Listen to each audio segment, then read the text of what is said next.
ఏపీలో నెల రోజుల్లోపే ఎన్నికలు నిర్వహించాలని ఏ ముహూర్తాన నిర్ణయించుకుందో కానీ రాష్ట్ర రాజకీయాల్లో మాత్రం ఈసీ నిర్ణయం పెను ప్రకంపనలు సృష్టిస్తోంది. అసంతృప్తులను చల్లార్చి అభ్యర్థులను మెల్లగా ప్రకటించుకుందామనుకున్న ప్రధాన పార్టీల ఆశలకు గండికొట్టింది. నామినేషన్లకు సమయం దగ్గర పడిన వేళ అర్జెంటుగా అభ్యర్థులను ప్రకటించాల్సిన పరిస్థితి అధినేతలది. ఇదే సమయంలో ఆశావహుల నుంచి టికెట్ల కోసం తీవ్ర ఒత్తిడి నెలకొంది. ఏ మాత్రం అజాగ్రత్తగా వ్యవహరించినా మొత్తం వ్యవహారం తలకిందులయ్యే పరిస్థితి. తాజాగా చిత్తూరు జిల్లా మదనపల్లి వైసీపీలో నెలకొన్న సంక్షోభం అచ్చంగా ఇలాంటిదే.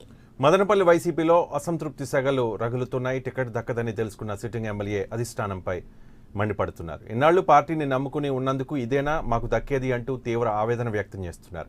టికెట్ రాదని నిర్ణయానికి వచ్చిన వైసీపీ ఎమ్మెల్యే తిప్పారెడ్డి అవసరమైతే స్వతంత్ర అభ్యర్థిగా బరిలో దిగేందుకు రెడీ అవుతున్నారు. భవిష్యత్ కార్యాచరణ నిర్ణయం కోసం కార్యకర్తలతో సమావేశమైన తిప్పారెడ్డి వ్యవహారం వైసీపీలో సంచలనంగా మారింది.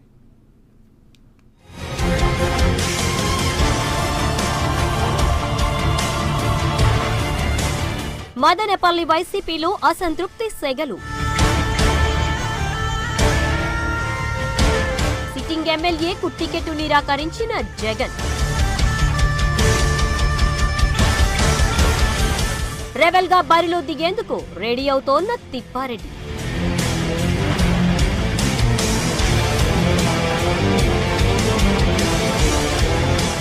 ఎన్నికల రణరంగానికి ముందు చిత్తూరు వైసీపీలో అసంతృప్తి సెగలు రగులుకుంటున్నాయి. జిల్లాలో కీలకమైన మదనపల్లె నియోజకవర్గం నుంచి గత ఎన్నికల్లో డాక్టర్ దేశాయి తిప్పారెడ్డి విజయం సాధించారు. దివంగత వైఎస్ రాజశేఖర రెడ్డి హయాం నుంచి దేశాయి తిప్పారెడ్డి వైఎస్ కుటుంబంతో ఉంటున్నారు. వైఎస్ మరణం తర్వాత కూడా ఆయన జగన్ వెంట నడిచి వైసీపీలో చేరారు. మదనపల్లెలో డాక్టర్గా వైద్య సేవలు అందిస్తూ అందరికీ సుపరిచితులుగా ఉండటం, బలమైన అనుచర వర్గం ఉండటంతో దేశాయి తిప్పారెడ్డి మదనపల్లెలో వైసీపీ జెండా ఎగురవేశారు. సిట్టింగ్ ఎమ్మెల్యేగా తనకు సీటు వచ్చినా ఇబ్బందేమీ లేదని భావించారు. అయితే వైసీపీ అధిష్టానం ఆయనకు ఒక్కసారిగా షాక్ ఇచ్చింది. ఈసారి ఎన్నికల్లో ఆయన స్థానంలో మైనారిటీలకు అవకాశం ఇవ్వాలనే యోచనలో వైసీపీ అధినేత జగన్ ఉన్నారు. మదనపల్లెలో మైనారిటీ ఓటు బ్యాంకు అధికంగా ఉండటం, ఇక్కడ బలమైన టీడీపీ అభ్యర్థిని ధీటుగా ఎదుర్కోవాలనే ఉద్దేశ్యంతో వైసీపీ అధినేత ఈ నిర్ణయానికి వచ్చినట్లు తెలుస్తోంది. మైనారిటీ వర్గానికి చెందిన నవాజ్ కు ఈసారి టికెట్ ఇస్తున్నామని, అతని గెలుపుకు సహకరిస్తే అధికారంలోకి వచ్చాక తగిన ప్రాధాన్యత కల్పిస్తామని జగన్ నుండి తిప్పారెడ్డికి వర్తమానం అందిందట. దీంతో ఒక్కసారిగా తిప్పారెడ్డి షాక్ కి గురయ్యారు. వైసీపీ అభ్యర్థిగా ప్రచారానికి రెడీ అవుతున్న సమయంలో ఇలా టికెట్ లేదు అంటూ కబురు అందటంతో దేశాయి అనుచరుల్లో తీవ్ర అసంతృప్తి నెలకొంది.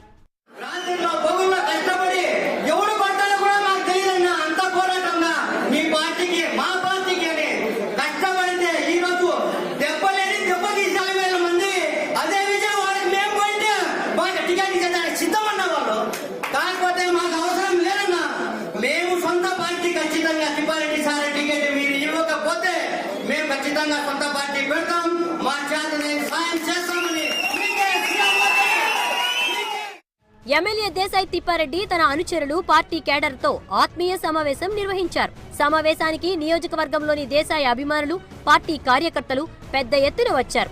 పార్టీలో జరుగుతున్న పరిణామాలపై సమావేశంలో చర్చించారు. తనకు టికెట్ ఇవ్వడం లేదని దేశాయి తిప్పారెడ్డి కార్యకర్తలకు వివరించారు. దీంతో ఒక్కసారిగా దేశాయి అభిమానుల నుంచి పార్టీ నిర్ణయంపై అసంతృప్తి పెల్లుబికింది. పార్టీ టికెట్ ఇవ్వని పక్షంలో స్వతంత్ర అభ్యర్థిగా బరిలోకి దిగాలని, గెలిపించుకునే బాధ్యత కూడా తమదే అని దేశాయి అనుచరులు సమావేశంలో స్పష్టం చేశారు. దీంతో ఎమ్మెల్యే దేశాయి తిప్పారెడ్డి కూడా పునరాలోచనలో పడ్డారు.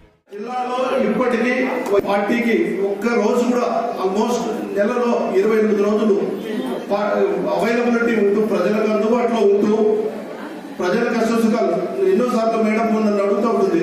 పేషెంట్ వెయిట్ చేస్తున్న 10 నిమిషాలు చూస్తుంది. పేషెంట్ వెయిట్ చేయడానికి నాకు అసిస్టెంట్ 2 డాక్టర్లు ఉన్నారు. కానీ నన్ను ఎలక్ట్ చేసుకుంది నా ప్రజలు. నా డ్యూటీగా నేను చేయాలా, వాళ్ళతో వాళ్ళ కష్ట సుఖాలు వినాలా, వాళ్ళతో గడపాలా. నేను డాక్టర్ వృత్తిలో రోజు 1 గంట 2 గంటలు ఉంటే 10 గంటలు ప్రజల మధ్య ఉన్నా. కాంగ్రెస్ కు రాజీనామా చేసి వైసీపీలో చేరి తొలిసారి ఎమ్మెల్సీగా గెలిచింది తానేనని గుర్తు చేసుకున్న దేశాయి పార్టీని నమ్ముకున్న తనకు అధిష్టానం ఇలా షాక్ ఇవ్వడంపై మండిపడ్డారు. తాను పార్టీ వీడే ప్రశ్నే లేదని ఓవైపు చెబుతూనే స్వతంత్ర అభ్యర్థిగా బరిలోకి దిగేందుకు కూడా సై అంటున్నారు. అయితే నామినేషన్ నాటికి పరిస్థితులు ఎలా అయినా మారవచ్చన్న ప్రచారం జరుగుతోంది. రెబల్ గా కాకపోతే టీడీపీ లేదా జనసేన నుంచి కూడా పోటీ చేసే యోచనలో దేశాయ్ ఉన్నారని సమాచారం. వాస్తవానికి దేశాయ్ తిప్పారెడ్డికి గతంలోనే టీడీపీలోకి రావాలని ఆహ్వానం అందింది. అయితే టికెట్ పై హామీ లభించకపోవడంతో పాటు కొందరు టీడీపీ నేతలు ఆయన రాకను అడ్డుకున్నారని ప్రచారం జరుగుతోంది. మదనపల్లె వైసీపీలో మొదలైన ఈ ముసలం ఎన్నికల నాటికి ఎలాంటి ప్రభావం చూపిస్తుందో అని ఆ పార్టీ నేతలు చర్చిస్తున్నారు.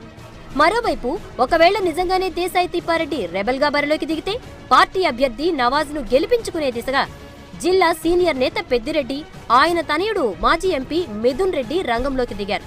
ఇప్పటికే పార్టీ ముఖ్య నేతలు నవాజ్ కు మద్దతిచ్చేలా పావులు కదుపుతున్నారు. కొందరు నేతలతో పెద్దిరెడ్డి నేరుగా మాట్లాడి సెట్ చేస్తున్నారు. పార్టీ అధిష్టానం నిర్ణయించిన వ్యక్తి విజయానికి గట్టిగా పనిచేయాలని నేతలను కోరుతున్నారు.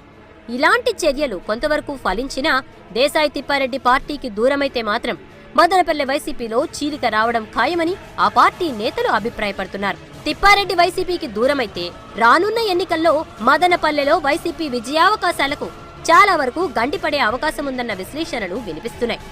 మరి జగన్ ఎలాంటి నిర్ణయం తీసుకుంటారో చూడాలి. అదే సమయంలో వైసీపీ ఇంకా తొలి జాబితా విడుదల చేయకముందే ఆ పార్టీలో అసంతృప్తి సెగలు కక్కుతోంది. మరి జాబితా ప్రకటించాక ఇంకెన్ని సంచలనాలు నమోదవుతాయో చూడాలి.